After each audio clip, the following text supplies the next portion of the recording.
us to order.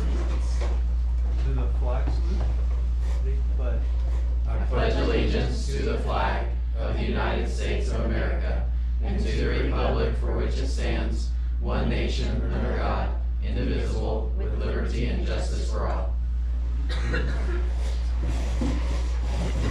Item 3, discussion and possible action to appoint an individual to vacant board seat number 3.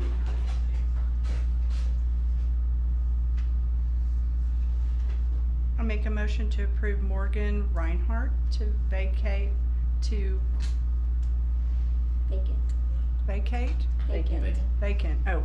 Sorry. Not vacate. Okay. Vacant board seat number 3. Second that motion. A roll call vote? Jaggers? Yes. Oh, sorry, Palmer? Yes. Yates. Yes. Very good. Yay. Congrats. You're up. Congratulations. You're right here. Yeah. Welcome. Hey.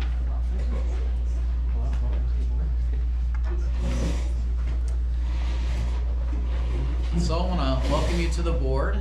Thank you for joining us. I know we're excited about you've got some elementary kiddos and looking forward to having that perspective on the board. Also want to let you know Mr. Wallstad couldn't be at the meeting tonight, but he definitely gave his seal of approval for this recommendation as well, and wanted you to know he's excited to work with you as well. So welcome.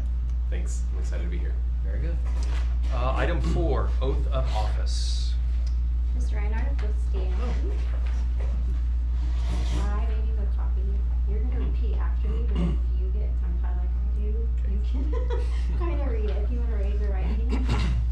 I, Morgan Reinhardt, I, Morgan Reinert, hereby declare under oath hereby declare under oath that I will faithfully perform the duties of member of the Board of Education that I will faithfully perform the duties of member of the Board of Education of Independent School District Number 88 of Independent School District Number 88 of Oklahoma County, Oklahoma, of Oklahoma County, Oklahoma, to the best of my ability, to the best of my ability, and I will faithfully discharge and that I will faithfully discharge all the duties pertaining to said office all the duties pertaining to said office and obey the Constitution and laws of the United States and Oklahoma. and obey the Constitution and laws of the United States and Oklahoma. Okay. Very good. You just want to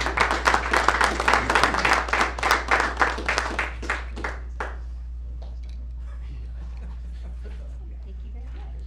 Welcome.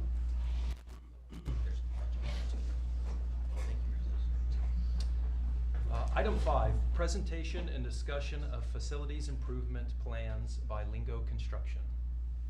Very good.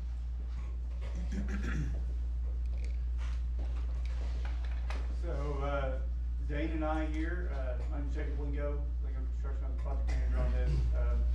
Dane with Troy Roads Architects. One, we got this video here that you can kind of see the improvements that we've done out there on site. But 2, just give you a mention of thanks from the school for allowing us to do this project and see it come together. So just as a little background on this, we started this in late May, early June. As we went, we removed the existing track, we put down new surfacing, as you can see there. Not only did we put down new surface, but we actually widened the track. So if you remember back in June, we actually had a change order to make that a little bit wider to meet some of the needs of the running track there.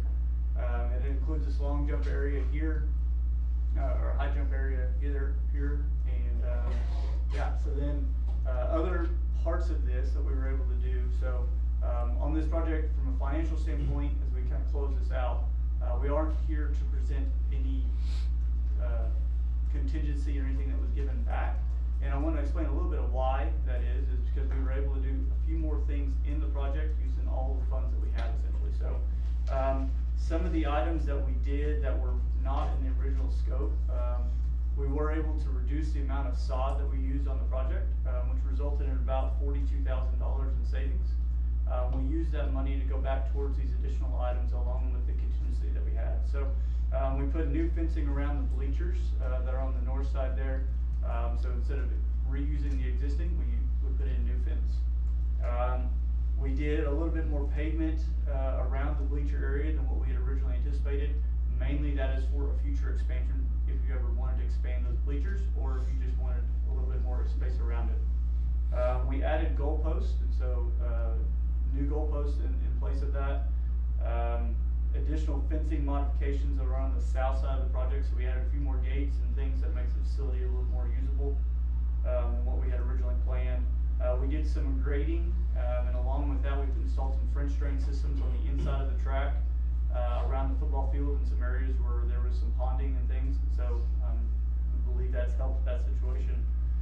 We did some other improvements on the track surfaces by adding additional tick marks and some new jump boards and some things that weren't in the original project for that. There was some existing electrical issues that we found with the field lighting. We were able to get resolved through this. And then we had added some additional conduits that went around that will be used essentially for the timers and sensors and things that they would use. So now you don't have those running on top of the ground. And so with the savings that we had from those other things, we were able to offset some of those to really provide as much scope as we could for the funds that we had. And so as we, from Lingo and Troy's, Shorty Road's perspective, we just, again, appreciate you guys, appreciate Adam and Michael and the efforts that they did. They really helped a lot to help guide the project as we were out there, saying, hey, this is something we need to address, or we can find a way to do this. And so appreciate them and the effort that they put into this project as well. So I'm here to answer any questions that you guys have about this or other items related to this.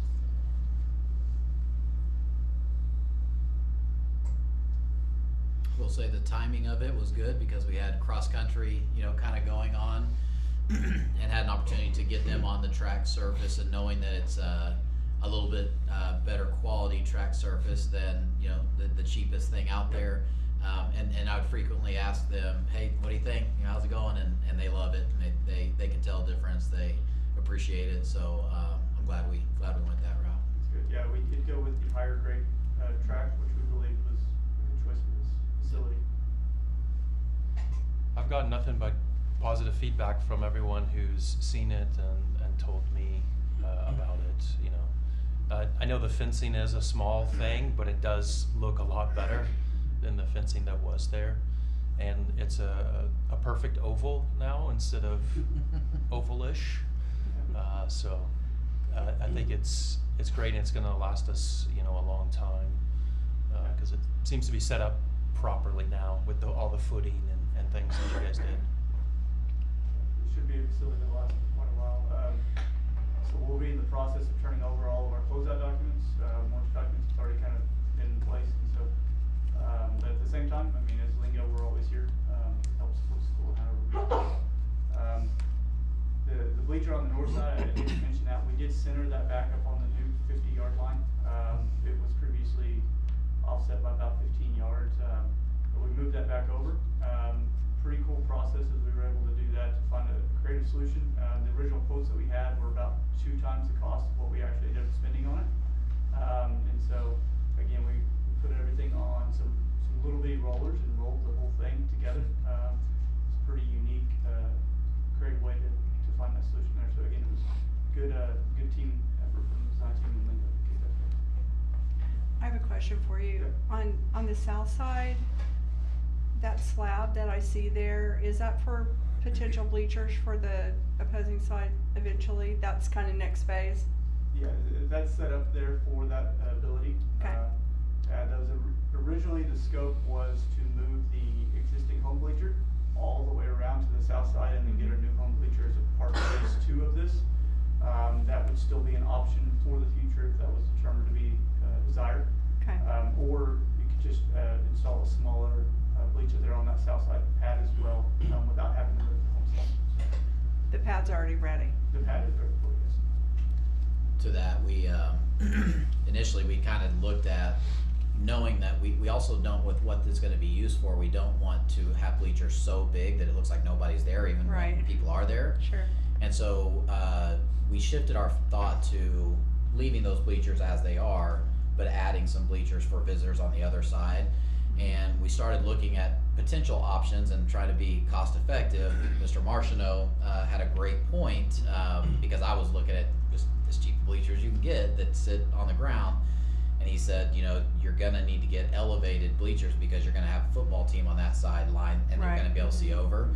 Well, that does elevate the cost a little bit more too, and so we're looking at those options, but it's not something we're imminently looking at or like we've got budget for right now, but it's set up for that, and eventually we know we want to get there because we always have that problem of home and visitor sitting side by side, and it's just not ideal Yeah, in right. today's game, so.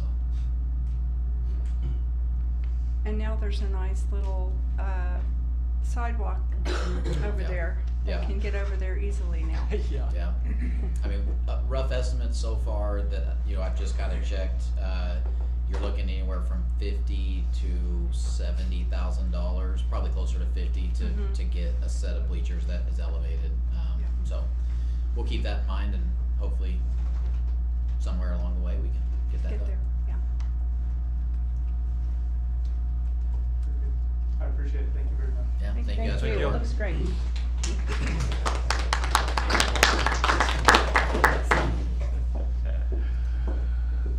Item 6, consent agenda. 6A, approve the minutes of the October 15th, 2025 regular board meeting. 6B, discussion and possible action to approve the following out-of-town, out-of-state / overnight trips. A, high school all-state January 21st through 24th of 2026 in Tulsa, Oklahoma. B, middle school all-state choir January 8th through 10th in 2026 downtown OKC. C is Palm State December 11th through 14th in Tulsa, Oklahoma. D is Orchestra All-State Festival January 21st through 24th, 2026 in Tulsa, Oklahoma. E, Children's All-State Choir January 21st through 24th of 2026 in Tulsa, Oklahoma. F, Track Coaches Meeting January 9th through 10th of 2026 in Waco, Texas. G, Track Coaches Meeting January 16th through 17th of 2026 in Shawnee, Oklahoma. 6C, approve the additions to the following activity fund accounts.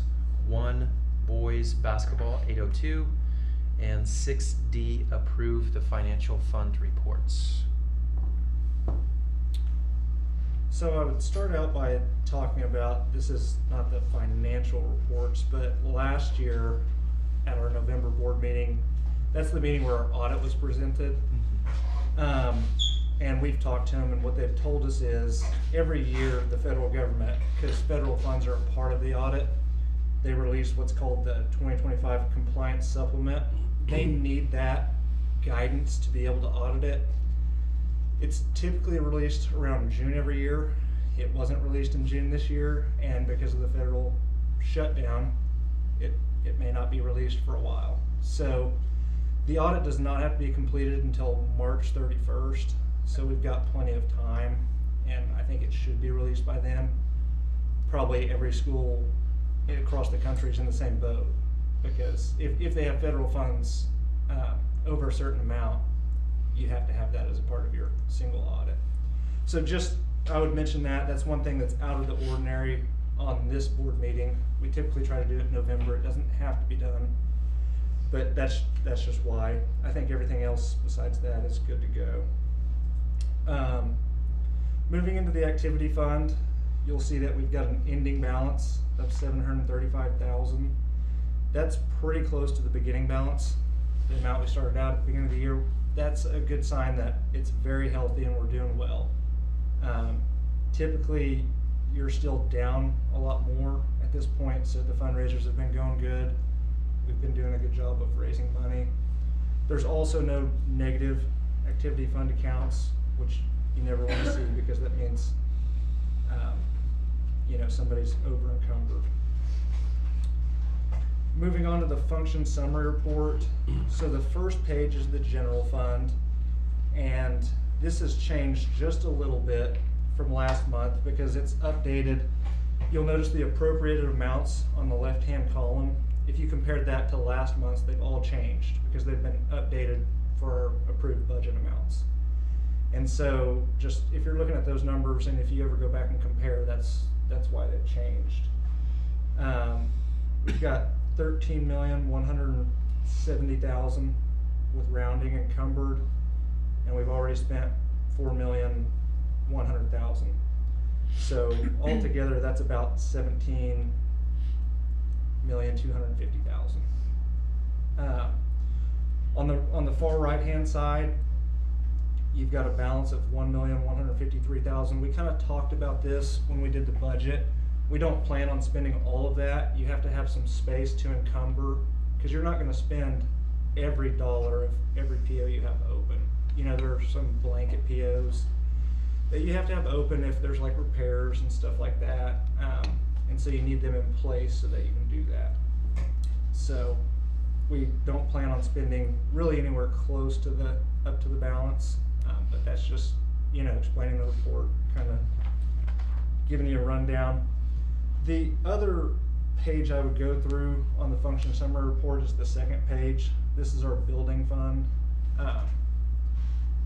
The amounts on the appropriated have changed there too, because we updated the budget. You'll just notice over on the right hand side, the balance is 315,000. That's a little low compared to where we would be at last year, but I want to explain why, just so you guys know. It's a little out of the ordinary for this point in the year. So what happened is we typically try to hold off doing big things until the end of the year. But the track was a 2-year project. And so the first half of that project was paid for at the end of last year, and the second half was paid at the beginning of this year. So that combined with, we don't receive really any ad valorem or redbud money until the first part of next year. And so you've got those two opposing things that are making it 315,000. So it's just nothing bad about it, because when January hits, we'll accumulate about 850,000 in redbud and ad valorem from January through April-ish. So that should go back up. But I just want to point out, you know, things that may look different than they would be at this point last year. I like to go back and compare. On the revenue tracking sheet, there's not a lot that's changed. We've, you know, received another month's worth of state aid. But as far as everything else, we're still receiving the same funds we have, and most of the federal funds are not coming in. We have started receiving our child nutrition. You can start claiming that earlier than other federal funds. Our first federal funds claim besides child nutrition will probably happen in the next couple of weeks. We're still working on finalizing our last application. Any questions on the financial reports?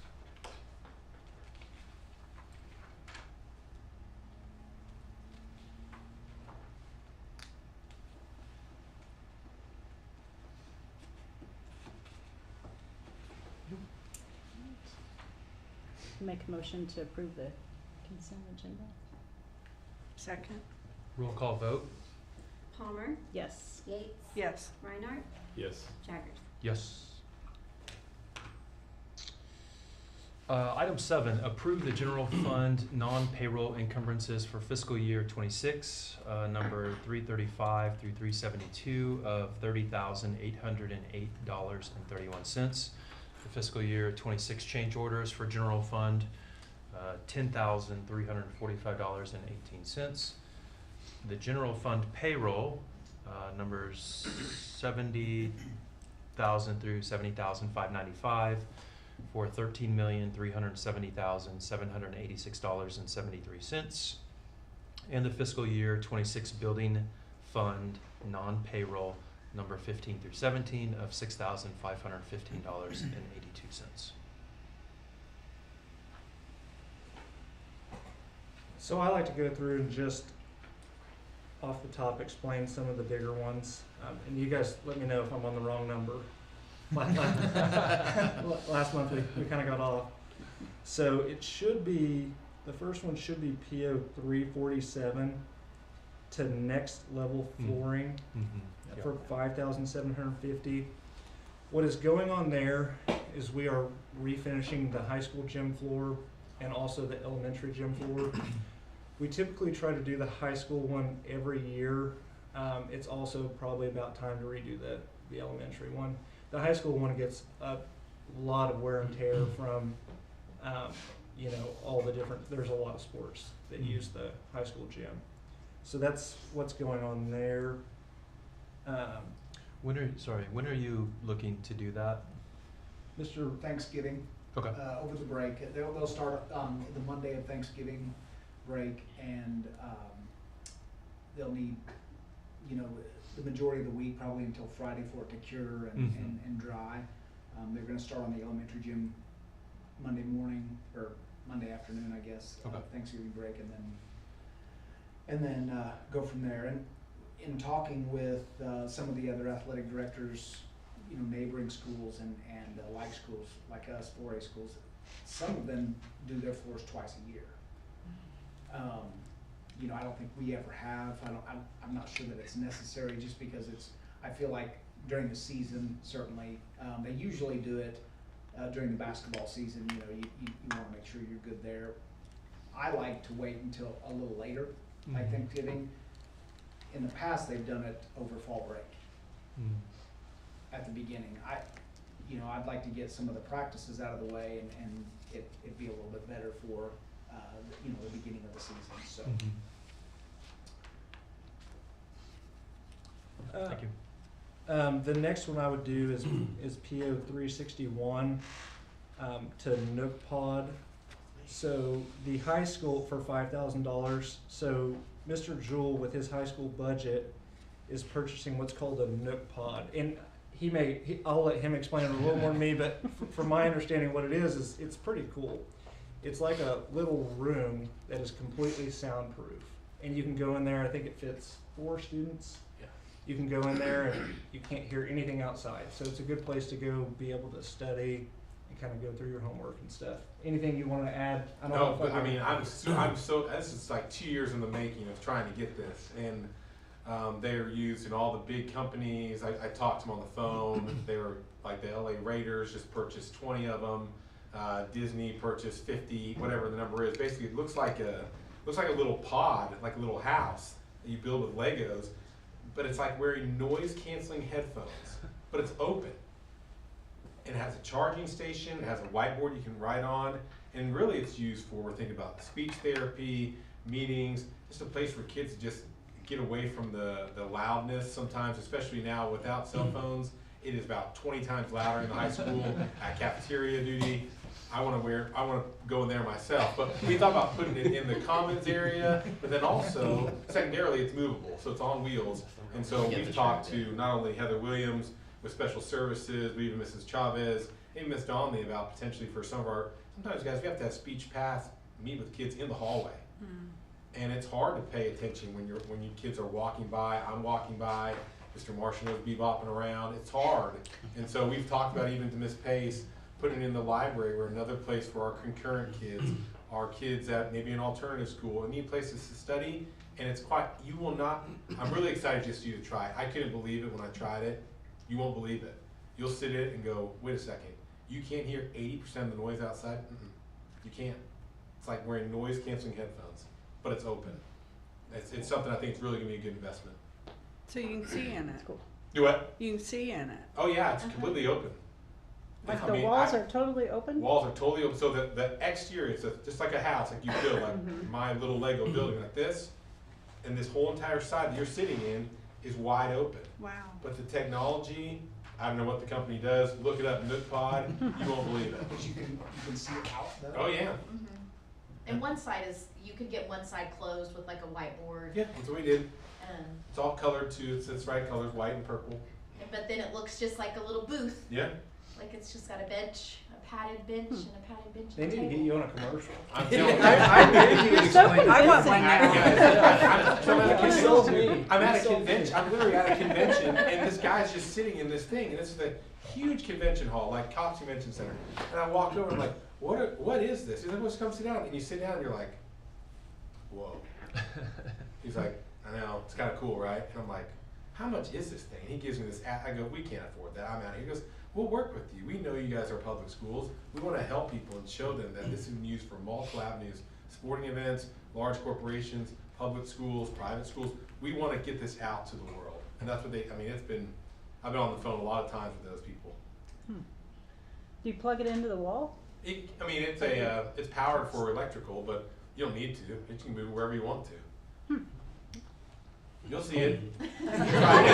It'll be here. It's shipping like December 5th. I'm still skeptical. I know. We're all gonna have to try it Yeah, out. 100%. You're gonna love it. Are You're you gonna gonna have have concurrent people- kids fighting over it, 100% maybe. That's you will. Yeah. I'm really excited Well, about that because they're hey, always looking for a place to go and. You gonna have sign-up sheet for the 100%. pod? Yeah. I want the We used to pod have for. so many Yeah. kids. Well, you see kids in our special services program that have headphones, that have to have noise canceling headphones because it's too loud. They're autistic. They have X, Y, and Z special needs. And why not create for them a space? Why not our speech pass where they get a chance to come and sit down with the kid one-on-one and not have to worry about the distraction of the outside world? And the fact that it's on wheels. It's movable. Yeah, We can that's move it. awesome. Could allow it to.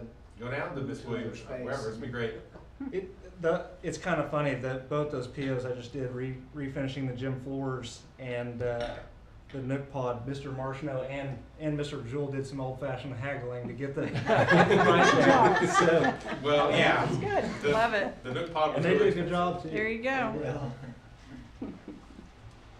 I think the last big one I would do is in the building fund. It is PO number 16 to R&R General Contracting for $4,720. So we've had our annual fire marshal inspection. That's not completely done, but in the past, there's been some stuff he wanted us to update, and it's cost us quite a bit of money. And apparently there were a few things that bled over into this year, but that is we needed to update our shop door and add a crash bar. So, and those doors are pretty expensive. So. Mr. Mont, if you don't mind, would you kind of let the board know, over the past, say, 2.5 years now, how much has gone into meeting code based on fire inspections, roughly? We've done countless projects and spent close to, with that door included in the cost, close to $40,000 to meet Wow. his code requirements. So we want things to be right and safe, and but it has hit pretty hard because a lot of these things had not been identified prior to, and so it has just been a lot all at once. And I would say, and Mr. Mont, feel free to clarify this, but you kind of get through a set of things, tens of thousands of dollars, and you think, okay, well, we got past that, and then you get into another set, and you're like, oh, I don't know why we didn't catch that the year prior. And this is where we're still at, is we kind of, maybe we're not assuming anymore, but kind of assume, okay, we got through most of it, but we keep finding things, which again, we want to be safe, and we're going to do it, and we're going to meet code, but it's just been difficult